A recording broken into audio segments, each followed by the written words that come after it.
3 years after one of the most powerful CEOs in northern New England laughed Evan Mercer out of his office, the same executive would return carrying a multi-million-dollar offer. But that story did not begin in a boardroom. It began with a pile of fallen leaves. Every autumn, Alderwick, Vermont, spent thousands of dollars removing something that arrived for free. Maple and oak leaves blocked gutters, covered sidewalks, and filled paper bags that municipal crews hauled nearly 40 miles to a regional waste facility. To most residents, they were a nuisance. To 38-year-old Evan Mercer, they looked like a business waiting for someone to notice it. Evan had spent almost 14 years as a landscape maintenance supervisor at Alderwick State College. He understood soil, irrigation, and drought, and he knew what nurseries paid for mulch and soil conditioners. The town paid to discard leaves while farmers paid to buy products that could be made from them. Evan lived outside town with his 36-year-old wife, Maris Mercer, a pediatric occupational therapist born Maris Caldwell, and their 8-year-old son, Nolan. Their farmhouse was warm, but their finances were not. The mortgage arrived with unforgiving regularity, and the old furnace had begun knocking whenever the temperature dropped. Then, just before the first frost, Alderwick State College announced a major budget reduction. Evan's position was eliminated. The meeting lasted less than 15 minutes. Evan left with a family photograph, worn gloves, and the brass nameplate from his office. Driving home, he passed a municipal crew loading leaves. A bag split open, scattering red leaves across the road, and Evan pulled over to watch.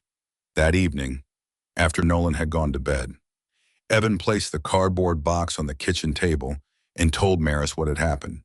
She reached for his hand, but he stared at the mortgage statement lying beside the fruit bowl. "We have enough savings for a few months," she said. "A few months is not much time. It is still time." Evan looked through the kitchen window at the maple trees behind the barn. The ground beneath them was covered in leaves. He thought about the trucks, the hauling fees, the waste facility, and the farms buying expensive soil products from companies hundreds of miles away. "What if the thing everyone wants gone is the thing we need?" he asked. Maris studied his face. "What thing? The leaves?" For a moment, she said nothing. Then she asked the question that would follow Evan for the next several years. "What exactly are you going to do with them?" At that point, Evan did not know. But for the first time since losing his job, he felt something stronger than fear. He felt direction. Evan borrowed an aging utility trailer from his 59-year-old uncle, Boyd Mercer, a retired diesel mechanic, and offered free leaf pickup throughout Alderwick. Within days, his phone would not stop ringing. He spent mornings collecting bags and afternoons unloading them behind Boyd's unused repair shed. Soon he had gathered more than he could process. His plan was to create leaf mold, a dark, crumbly soil conditioner formed when leaves decompose slowly through fungal activity. It could improve soil structure, hold moisture, and support beneficial organisms. But knowing the theory and managing several tons of wet leaves were two different things. The first piles compacted, trapped water, and turned sour. Neighbors complained, and the town gave Evan 10 days to correct the problem. Then his pickup developed a transmission leak, and the used shredder bought with nearly all their remaining savings broke within a week. Maris found him behind the shed one evening, kneeling beside the machine with grease on his hands and rain running from his jacket. "Tell me honestly," she said, "is this working?" Evan looked toward the dark piles of leaves. "Not yet. That is not what I asked." He closed his eyes. "No, it is not working." Maris sat beside him on an overturned bucket. She did not tell him to stop. She did not tell him to continue. She simply reminded him that courage and stubbornness were not the same thing. The next morning, Evan called Dr. Lenora Voss, a 57-year-old soil ecologist who taught at a small agricultural institute near Montpelier. Lenora agreed to visit after hearing his description of the failed piles. She walked slowly around the site, pushing a metal probe into several sections and checking moisture, temperature, and odor. Then she crouched near the bottom of the oldest pile and lifted a handful of dark material. "This part is good," she said. Evan stared at it. That is the beginning of what you wanted. "Your problem is not the leaves. Your problem is the system." Lenora explained that Evan needed smaller piles, controlled moisture, better airflow, and clean material separated from roadside debris. She also told him not to market the product as ordinary compost. Leaf mold was slow, absorbent, and valuable to nurseries and farms facing dry summers.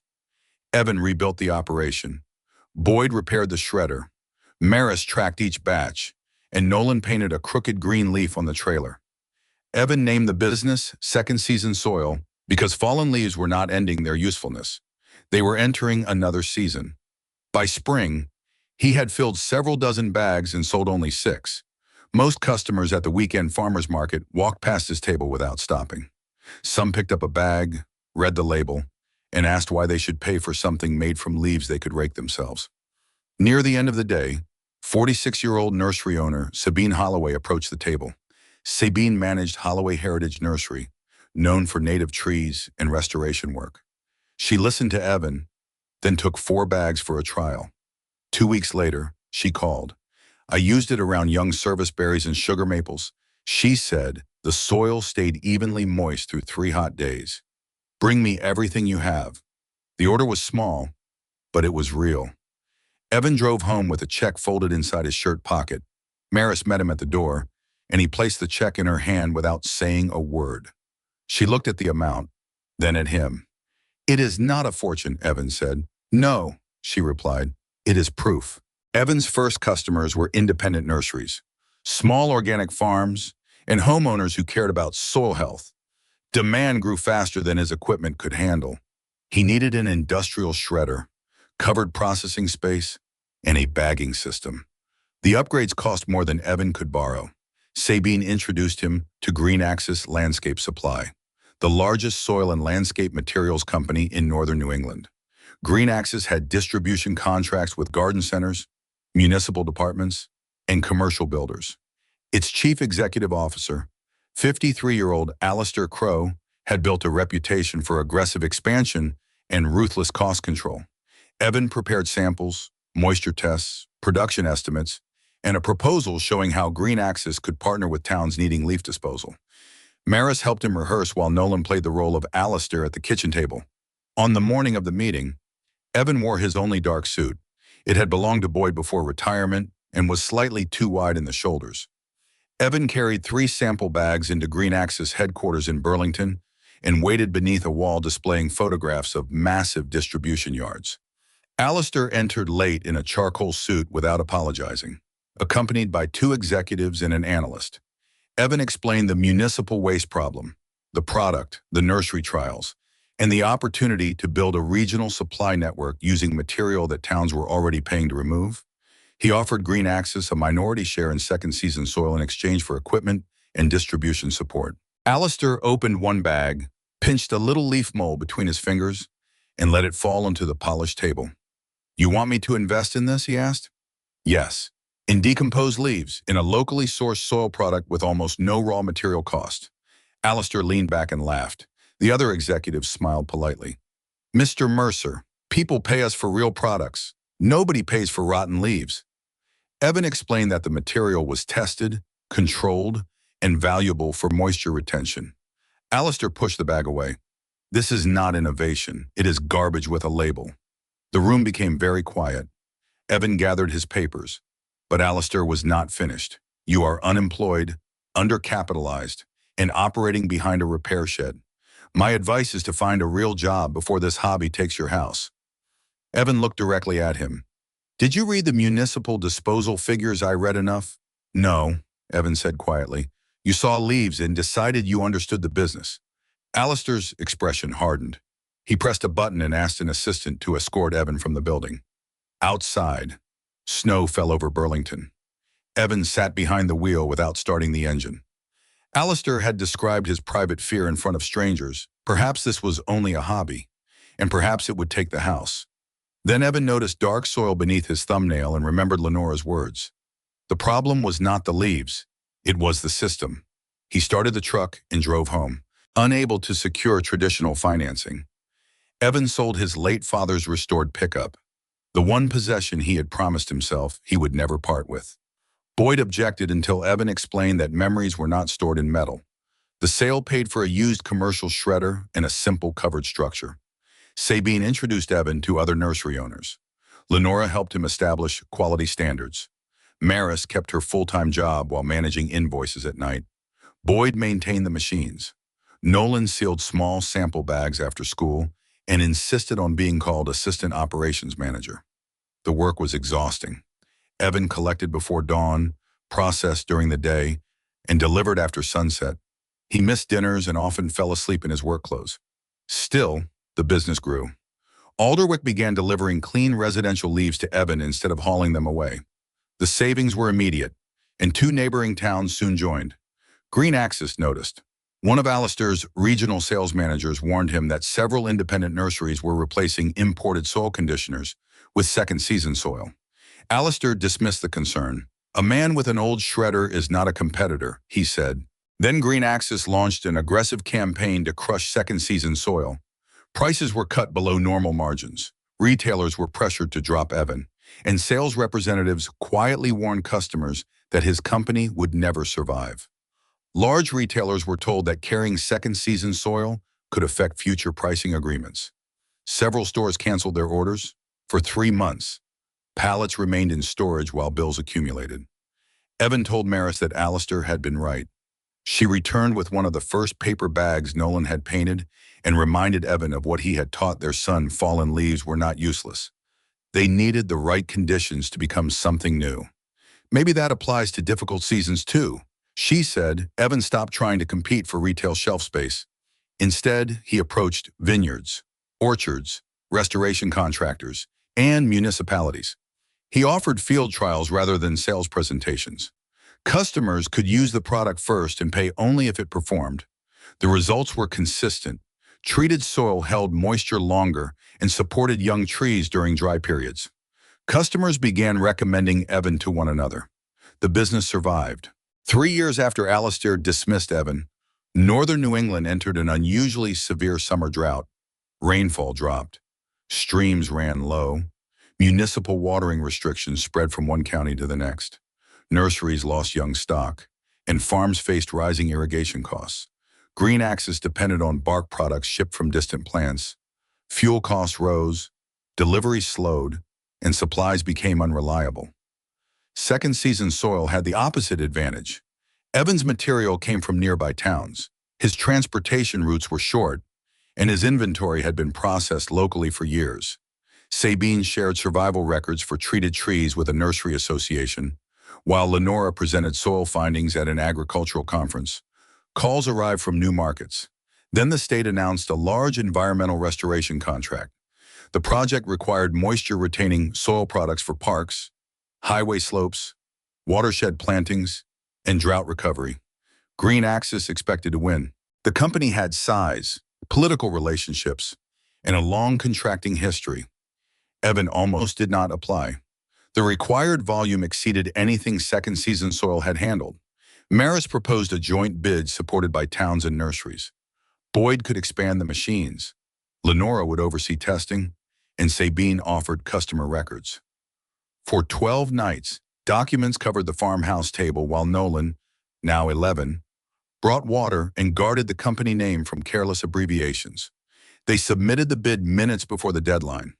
Several weeks later, Evan received a call while repairing a conveyor belt. The state had selected his company. The contract was worth more than everything second-season soil had earned since opening.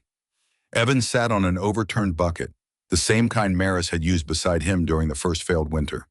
He called her, but could not speak. "Did we lose?" she asked. "No." "Then what happened?" "We won." Maris began crying before he did. Green Axis lost more than the state contract. Municipalities reconsidered their agreements. Former retailers approached Evan, and Green Axis closed a processing location. Angry investors asked why Alistair had ignored a growing market in his own region. He remembered the sample bags, the figures he had not read, and Evan saying that he had seen leaves, and decided he understood the business. One cold morning, Alistair arrived at second-season soil without an appointment. The repair shed had become a processing facility with covered bays, testing rooms, loading docks, and municipal trucks waiting to unload. Evan, now 41, met him near the bagging line. His work jacket was dusty, and his hands still carried the marks of machinery. Alistair carried a leather folder. "I came to discuss an acquisition," he said. He offered Evans several $1 million, promising national distribution and faster expansion. Evan read the offer carefully, then closed the folder.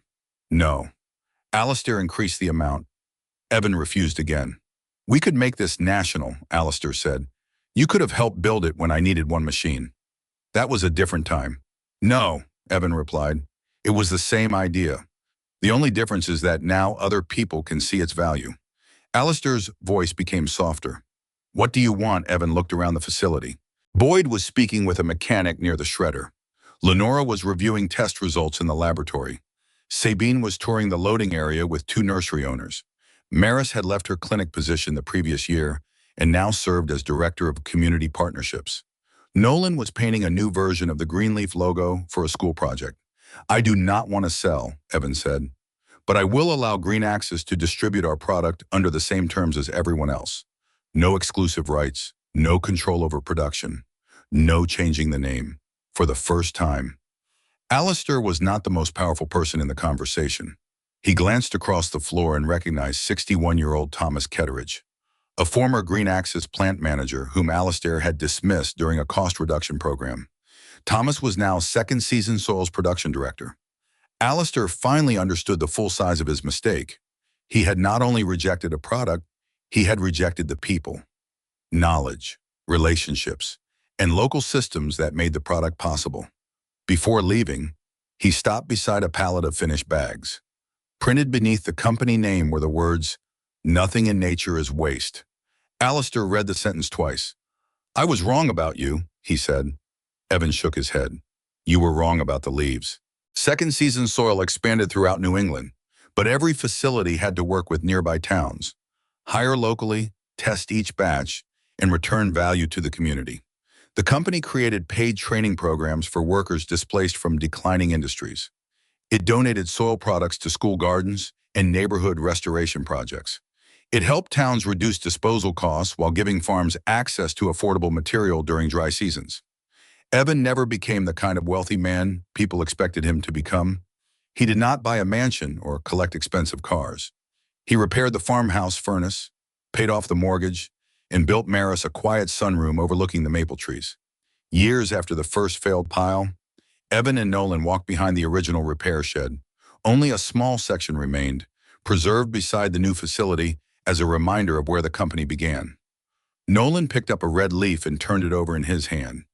Did you always know this would work? He asked. Evan smiled. No. Then why did you keep going? Evan looked toward the trucks arriving from Alderwick, each carrying what the town once paid to throw away.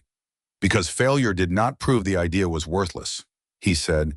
It only proved I had not built the right system yet. Nolan slipped the leaf into his jacket pocket. The wealth had never truly been hidden in the leaves. It was hidden in a connection no one else took seriously. One person's disposal cost could become another person's raw material, and one town's problem could become a farmer's solution. Alistair Crow had looked at the same leaves and seen garbage. Evan Mercer had looked at them and seen a second season. And sometimes, that is the only difference between an idea people laugh at and an idea that changes an entire industry. If this story reminded you that overlooked things, overlooked places, and even overlooked people can still hold extraordinary value, consider subscribing to the channel.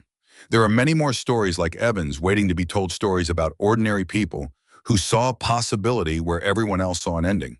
Your support helps us continue sharing them, and it may help someone listening today believe that their own second season has not passed them by.